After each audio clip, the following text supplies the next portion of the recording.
Hello guys, welcome to my YouTube channel study education 85। आज तो pedagogy की अगली क्लास आपके सामने फिर से लेकर प्रस्तुत हो रहे हैं, जो कि सीटेट से है।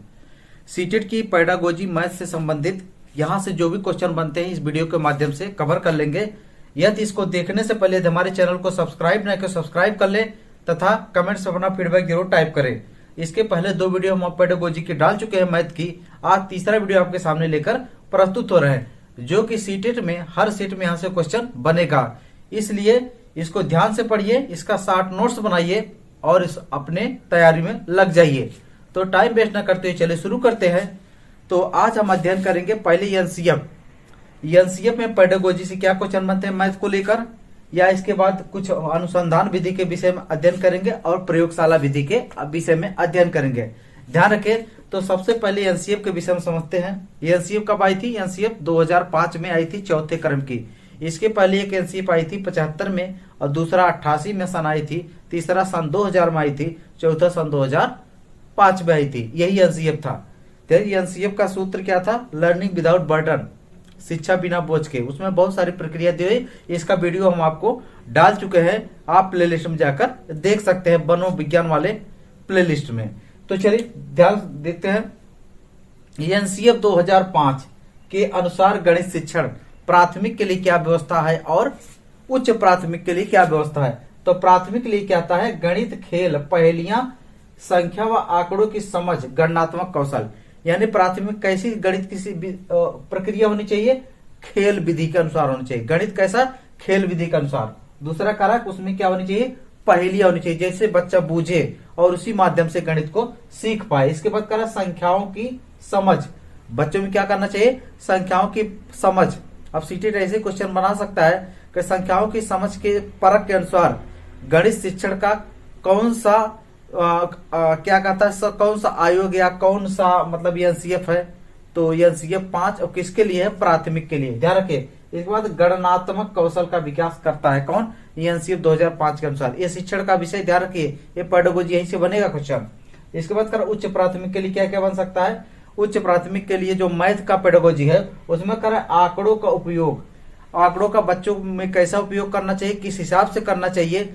संख्या पद्धति पढ़ा रहे हैं या उसको उनको चित्रात्मक कोई चित्र बता रहे हैं, उसका कैसे प्रयोग, एक क्रमबद्धता टीचर बताएगा बच्चों को। ध्यान रखिए, बच्चा उसी का फॉलो करेगा। इसके बाद प्रस्तुति, उसकी प्रस्तुति कैसे करना है, क्या कर व्याख्या कैसे करना है, प्लस बीज गणित अमूर्त धारणा का विकास। यानी इस बच्चे में अमूर्त धारणा का भी विकास करना है। जैसे अमूर्त धारणा में है कि एक चित्र दिया है, उसके क्षेत्रफल के विषय में बताइए, उसके परिमाप के विषय में बताइए, या अगर कह रहा घन है घन के विषय में बनाइए, आयतन के विषय में बताइए। इन सब के विषय में क्या रहा? अमूर्त। अमूर्त जो दिख न रहे हो उसके विषय में सोचना अमूर्त है। चलिए इसके बाद कहते आते हैं अनुसंधान विधि। क्या है? अनुसंधान विधि। इसके बाद एनसीएफ वाले कंफर्म कर लीजिए, ध्यान रखिए, प्राथमिक के लिए और उच्च प्राथमिक के लिए दोनों पेडागोजी, जिसको नोट कर लेना। इसके बाद आते हैं आपका अनुसंधान। कौन सा? अनुसंधान विधि। अनुसंधान विधि का नाम है ह्यूरिस्टिक विधि। क्या है? ह्यूरिस्टिक विधि। इसके अगर पूछे इस विधि के प्रतिपादक कौन है? एच.ई. आर्मस्ट्रांग। ध्यान रखिए, इसके प्रतिपादक है। अगर पूछेगा ह्यूरिस्टिक शब्द किस भाषा का है? ग्रीक भाषा का है। किसका? ग्रीक का। इसका अर्थ क्या होता है? बहुत इंपॉर्टेंट इसका अर्थ है खोजता रहूं। क्या होता है? खोजता रहूं। ध्यान रखिए। इसके बाद करा इस विधि में अन्वेषक के रूप में क्रियाशील होते हैं। यानी इसमें जो बच्चा होता है अन्वेषक के रूप में होता है। किसके? अन्वेषक। यानी अन्वेषक मतलब क्या? खोज करता। अन्वेषण मतलब खोज करना, अन्वेषक मतलब खोजकर्ता के रूप में कौन कार्य करता है? बच्चा। ध्यान रखिए, इसके द्वारा विद्यार्थियों में गणितीय एवं वैज्ञानिक दृष्टिकोण विकसित होती है। कारण ऐसा होने का सबसे बड़ा यह है कि जब बच्चा स्वयं किसी चीज का खोजेगा तो वैज्ञानिक वाला कार्य करेगा। जब वैज्ञानिक वाला कार्य करेगा तो उसमें उसके मानसिक चिंतन की भी क्षमता बढ़ेगी। ध्यान रखिए। इसके बाद अगला कारक, इसमें छात्रों के सामने समस्या प्रस्तुत की जाती है और इसके बाद छात्र स्वयं अपने प्रयासों से इसका हल ढूंढता है। यानी छात्रों के सामने समस्या प्रस्तुत की जाती है, पूरा सिस्टम रखा रहता है। इसके बाद छात्र उस सिस्टम के अनुसार उस समस्या का हल ढूंढता है और शिक्षक क्या करता है? उसका बीच बीच में मदद करता है, बीच में हल्की फुल्की मदद करता है, यानी केवल मार्गदर्शन करेगा शिक्षक। ध्यान रखें, इस विधि में शिक्षक मार्गदर्शन करेगा, समस्या का समाधान बच्चा स्वयं ढूंढेगा। ध्यान रखिए, पूछेगा, पूछा भी गया है किस विधि के अनुसार बच्चा समस्या का समाधान स्वयं ढूंढता है और शिक्षक उसका मार्गदर्शन करता है। तो कौन सी विधि? ह्यूरिस्टिक विधि। इसके बाद आते हैं अगला, इस विधि की असफलता अध्यापक द्वारा वातावरण तैयार करने की क्षमता पर निर्भर करता है। यानी यह विधि तब सफल हो सकती है अध्यापक किस प्रकार का यहाँ पर वातावरण तैयार कर रहा है। अध्यापक अगर गलत वातावरण तैयार करेगा तो यह विधि असफल हो जाएगी, अगर सही तरीके से वातावरण तैयार करेगा तो यह विधि सफल हो जाएगी। यह अध्यापक के ऊपर निर्भर करता है। ध्यान रखिए। आगे थे इसमें और अन्य तथ्यात्मक और रोचक जानकारी जो परीक्षा में पूछी जा चुकी है। बालक स्वयं अन्वेषक करता है स्वाध्याय की आदत, यानी बालक इसमें स्वयं क्या बनता है? अन्वेषण करता, यानी स्वयं खोजकर्ता बनता है और यह स्वाध्याय की आदत पड़ जाती है। यानी जब इस तरह से बच्चा बार बार करेगा उसको स्वयं अध्याय की आदत पड़ जाएगी, यानी वह अपने आप करेगा, समस्या जैसे ही आएगी उसका सलूशन वो निकाल कर दे देगा। इस हिसाब से होता है, यानी अच्छी आदत का निर्माण हो रहा है इससे।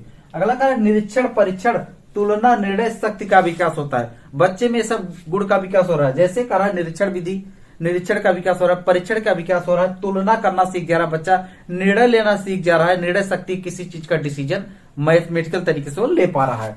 इसके बाद कहा इसमें विद्यार्थी नवीन ज्ञान की खोज करते हैं और कैसा करते हैं? स्मृति बोध पर आधारित, जो स्मृति बोध पर आधारित होता है। ध्यान रखें, नवीन ज्ञान की खोज करते हैं स्मृति बोध पर। अगला करा इसमें बच्चों को एचडब्ल्यू की जरूरत नहीं पड़ती। जब बच्चा स्वयं सब चीज प्रैक्टिकली सीख ले रहा है तो उसके एचडब्ल्यू की जरूरत है। एचडब्ल्यू किस लिए दिया जाता है? ताकि घर पर जाकर बच्चा प्रैक्टिस करे, प्रैक्टिकल करे, तो वहां पर वो लैब में ही कर ले रहा तो उसकी कहाँ जरूरत पड़ रही है।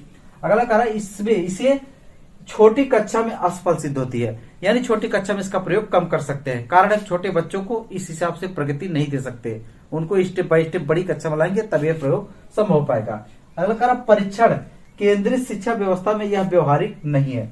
परीक्षा केंद्रित शिक्षा व्यवस्था यह व्यवहारिक नहीं है, ध्यान रखिए। अगला आता है स्पेंसर ने इसी पर एक कथन कहा है, इंपॉर्टेंट है, ध्यान रखिए। क्या कहा? बालकों के समझ कम से कम कथन करना चाहिए, बालकों समक्ष कम से कम कथन करना चाहिए और अधिक से अधिक खोज के लिए प्रेरित किया जाना चाहिए। यानी बच्चों के सामने कम से कम कथन दिया जाए या कम से कम मैटर दिया जाए और उसको अधिक से अधिक खोजने के लिए प्रेरित किया जाए, यानी उसको कम मार्गदर्शन दिया जाए और उसको ऐसा किया जाए ताकि वो स्वयं खोजने का प्रयास करे, ताकि उसमें समझ पर ज्ञान का विकास हो सके। ध्यान रखिए। अगला आते हैं प्रयोगशाला विधि। क्या है प्रयोगशाला विधि? Laboratory method. लैबोरेटरी मेथड के विषय में जानते हैं, ये भी ध्यान रखिए। सीटेट के लिए इंपॉर्टेंट है यह, खासकर यूपी टेट के लिए भी इंपॉर्टेंट है। ध्यान रखिए, यह विधि विज्ञान की सभी शाखाओं में लाभदायक होता है। ध्यान रखिए, साइंस के लिए सबसे बेटर विधि कौन सी है? प्रयोगशाला विधि, लैबोरेटरी विधि। इस विधि में बालक स्वयं गणित की प्रयोगशाला में उपलब्ध यंत्रों, उपकरणों, अन्य की सहायता से नियम सिद्ध की सत्यता करता है।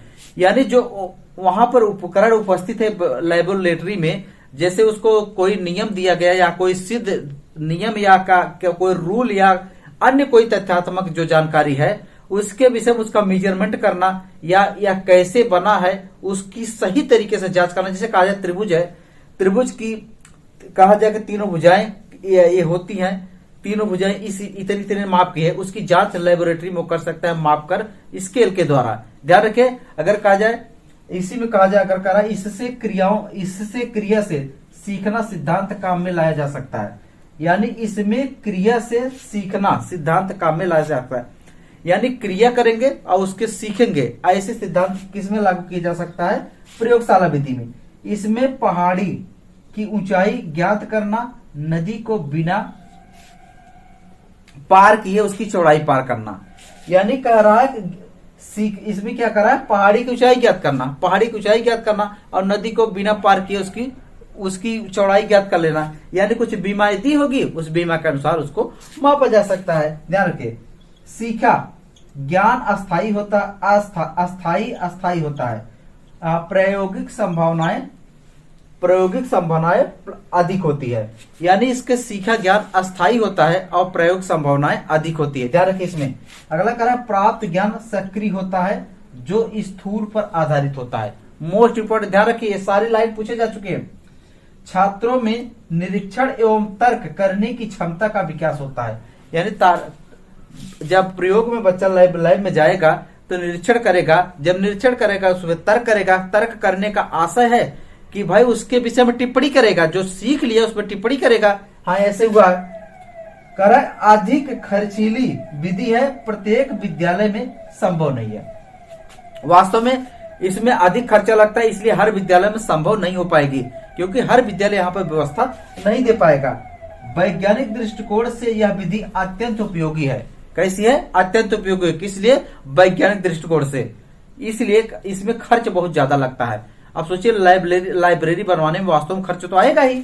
ठीक है, आगे देखते हैं। भौतिक विज्ञान, रसायन विज्ञान, जीव विज्ञान, भूगोल, अर्थशास्त्र में यह संबंध स्थापित करता है। यानी इन विषयों में यह संबंध स्थापित करने का कारण है जितने भी प्रैक्टिकली विषय है, जितने लैबोरेटरियल सब्जेक्ट है, सब में यह प्रयोग किया जा सकता है इस विधि का। ध्यान रखिए, अगर नीचे न दिख रहा हो तो इसको हम बोल दिए हैं, एक बार फिर से बोल देना, इसको नोट कर सकते हैं। भौतिक विज्ञान, रसायन विज्ञान, जीव विज्ञान, भूगोल, अर्थशास्त्र में संबंध स्थापित करता है। तो वीडियो को ज्यादा बड़ा नहीं करेंगे क्योंकि आपको पढ़ने में मजा नहीं आएगा। पूरा मैटर ध्यान रखिए, इसको 1 से 2 बार वीडियो देखिए और 60 नोट्स बनाइए, उसका तैयारी करिए। सीटेट में तो यहाँ से आएगा ही, सुपर टेट में भी आएगा। वीडियो को इसी पर रोकते हैं। आज के लिए बस इतना ही। धन्यवाद। Best of luck. आपका दिन शुभ हो।